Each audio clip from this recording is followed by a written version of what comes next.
Wherever you may be and however you may be.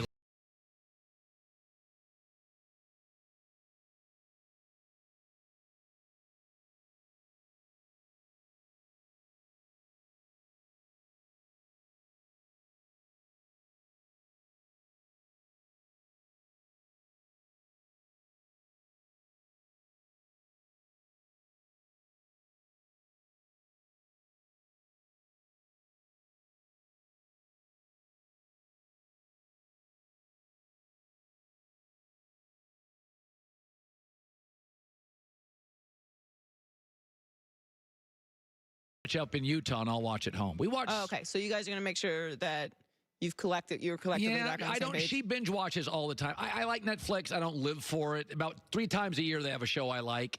But she can do, I'm entertaining America. I'm busy. I mean, a voice of common sense. It's usually it's very serious. So if you're watching a show together, you can't sneak and watch the show without her. So Narcos Mexico. Yeah, I'm gonna start tonight. Season 2. So I watched 3 episodes last night. It's gonna be me about 6:30. I'm gonna knock down a Sloppy Joe. And Sloppy Joe. Oh, delicious. And then I'll sit there with the dogs and the cat, and I'll watch 3 episodes. About 9:45. Boom, out. Yeah. Sloppy Joe. Like Sloppy Joe from the can? I don't even know. Oh, okay. I mean, I love Sloppy Joes, but I haven't had a Sloppy Joe since I was 12. Listen, we reduced the menu quite a bit when Ann's out of town. That's understandable. Yeah. Later in Best for Last, we're going to play an episode of Dominoes. If Tom Brady leaves New England, many people close to the situation. These are not some slappy bloggers. These are guys like Jeff Darlington think it's less than 50%. I do think he resigns. He gets one big free agent demand. Get me Stephon Diggs. They agree. But we'll have that coming up in Dominoes, the domino effect if Tom leaves New England. But first, ask yourself this question. Can somebody's career be over before it starts? And I think, sadly, this might be possible when it comes to LSU quarterback Joe Burrow. I do. As a dad, and every dad listening is going to they're going to laugh when I say this because they know it's true. The truest answer is always the shortest from your kids. The more they start ad-libbing about what happened to the cookie, what happened to the food in the refrigerator, the more they start ad-libbing, they're making stuff up. The truest answer is, I didn't do it or I did do it. So whenever I see a politician or a kid or a boss or a talk show host, cornered a little bit, give me the truth, and they extend their answer and they use words over and over, it's like because they don't have an honest answer. So Joe Burrow is winning a bunch of awards, right? And he's at these awards, the Davey O'Brien Award, and they ask him about Cincinnati. And instead of just saying, can't wait to be drafted by the Bengals, I mean, he's an Ohio kid, right? He grew up watching the Bengals. He was asked about the Bengals, and his answer, he uses the word process a lot. This is a long process, right? And they have their process that they have to go through. And so I'm just blessed to be in the position that I'm in. If they select me, they select me. Later in the bite, he says, it's a long process. A lot of people say a lot of things. He also has a quote, I do have some leverage. Why would leverage matter if you're going to the Bengals? Listen, Joe Burrow's smart. His dad's a coach. His dad was smart. There's 4 organizations, maybe 5, but mostly 4, that are poorly run. Washington, Cleveland, Cincinnati, and Detroit.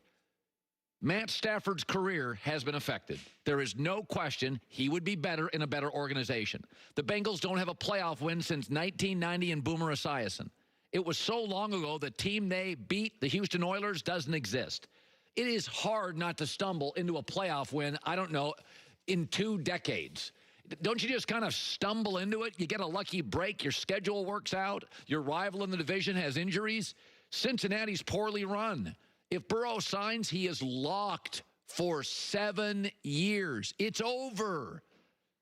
It's over. Drew Brees is rare. Drew Brees is one of the only quarterbacks in league history that got a reboot and turn his career around. Steve Bartkowski and Carson Palmer were both drafted by bad organizations. Steve Bartkowski came out this week. I remember him. He played at Cal. He was the good-looking, golden arm, played at Cal, went to lousy Atlanta. Atlanta at the time was lousy. It ruined his career. He said this week he should pull an Eli Manning, said Bartkowski. I know what it's like to go to a bottom feeder. I spent more time at a hospital recuperating from injuries my first 3 years than I did throwing touchdowns. It was tough.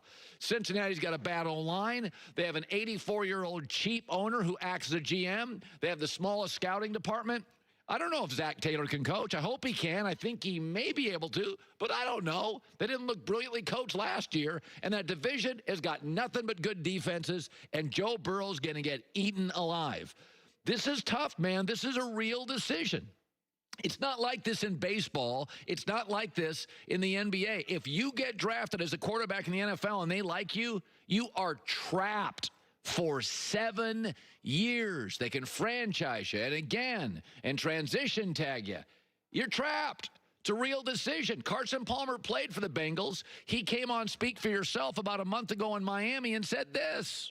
I mean, if you just look at the history of the organization, they've successfully been very unsuccessful throughout their entirety. So I took my stance with the organization back when I did for a reason, and I felt like it was time for me to move on. So this is very real. I have said this. Tua is going to have a better career than Joe Burrow. Why? Because of where he lands. Josh Allen, Lamar Jackson are going to have better careers probably than Baker Mayfield and Sam Darnold because of where they land. You get trapped. This is real stuff here. It's why I believe Joe Burrow has to push back as long as this ownership group is in place. It's a cheap franchise. It's dysfunctional. And if you look at the 4 or 5 teams that don't win playoff games in this league, they all have one thing in common: bad owners. Washington, Cleveland, Cincinnati, Detroit, bad owners. Joe Burrow, this is serious. It's time to make a tough decision. I'll say it again. I think he should pull an Elway. I think he should pull an Eli. Okay, recency bias is a very, very powerful thing. The latest thing that happens is always the worst. You go to social media, the world's ending every 15 minutes. Justin Turner plays for the Dodgers. He's a very good baseball player. He's fun to watch. He's scrappy. He's likable. He's relatable. He doesn't like that his Dodgers, he felt, got cheated by the Astros in their sign stealing. We know now the Astros did steal signs to the degree we're not quite sure, but their GM lost a job, their manager lost a job, and they lost 4 valuable draft picks. We'll see if suspensions come sooner or later. But here was Justin Turner yesterday ripping the Astros and lamenting the sport and the commissioner, Rob Madvrin, for not handing out stiffer penalties. Talking about precedent, talking about there's never been a precedent. It's because it's never happened before. It's the first time in the game, to my knowledge, that this has happened, and he just set the precedent. He set a weak precedent. The reason every guy is in this room, the reason every guy is, working out all offseason and showing up to camp early and putting in all the time and effort is specifically for that trophy, which, by the way, is called the Commissioner's Trophy. So for him to devalue it the way he did yesterday is just tells me how out of touch he is with the players in this game. And, at this point, the only thing devaluing that trophy is that it says commissioner on it. All right, let's settle down. Major League Baseball is going to be fine. FIFA and the World Cup have been riddled with corruption. The Olympics and the IOC have been riddled with corruption. They've never been more valuable. Ratings will go up for baseball this year. We now have a second villain, the Yankees and the Astros. The Yankees outbid everybody for Garrett Cole. They're the evil empire. Now we have a second. Hollywood writes scripts like this. There'll be spring training records for people wanting to watch the Astros get plunked. They're villains. We now have a second villain in the sport. Revenues, relevance. Baseball has never been this relevant a week out of spring training. I've never talked this much baseball. B, what about the kids? I saw a quote here by Justin Turner. What about the kids? We're trying to inspire those kids to want to be baseball players. Yeah, I'm sure they'll all quit Little League over this. What about the kids? Don't worry about the kids. Adults can be schmucks. Kids are wonderful. I got kids, 6 of them. They're great. And C, Major League Baseball withstood the steroid era. This is a recency bias. Everything that happens now is the worst. I'm an old guy. Let me give this context. For 15 years, baseball's best players and some of their average ones were taking jobs. Guys who were AAA lifers suddenly became big leaguers, and clean guys in the big leagues lost their careers. You don't think that's worse than that? Than this? It was 15 years of it. This is a team that did bad things. Basically, we've been stealing signs forever in baseball. They made it a little more industrial, should we say. And I don't like it. And they lost draft picks. And they should have some suspensions. And Manfred should probably find more guys. But taking away trophies? This is recency bias. The most recent controversy, the world's going to end. FIFA, World Cup's never been stronger. IOC, Olympics have never made more money. The NBA, the ratings are down. So what? If the NBA was on the open market, this network and every network would bid on it. It's good, entertaining content. Take a deep breath. The kids are okay, baseball's okay, and we got a second villain. I don't have to like everybody in sports. I don't like Floyd Mayweather, but I pay to watch him fight because I can separate art from artist. Baseball's fine. Go back to your regularly scheduled lives. Coming up next, his dad was a coach in the NFL. He's a radio host who also does scouting, and he's the best guy in the country at that. He is absolutely fantastic. Lance Zierlein is going to join us next. He did last year. He'll make some predictions on the draft. I rely on him a ton. Really knows what he's doing on this stuff. And we are now late February, Joy. It's trading players, trading drafts, free agency. This stuff is heating up, and as you know, my wife's out of town. I'll be on mock drafts for the next 3 nights, all by myself, having sloppy joes and corn dogs for dinner.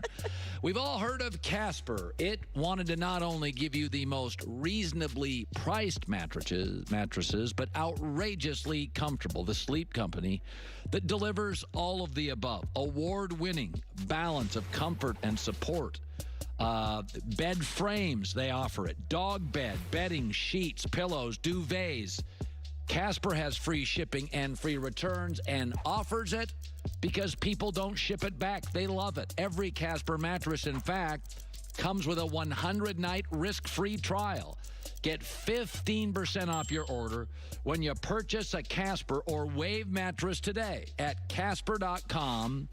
The code, though, is PRES15, as in presidents. Short for that. PRES15. Casper.com. 15% off from sheets to pillows, bed to bed frames. Casper. Great sleep, back alignment, 4 layers of customized foam.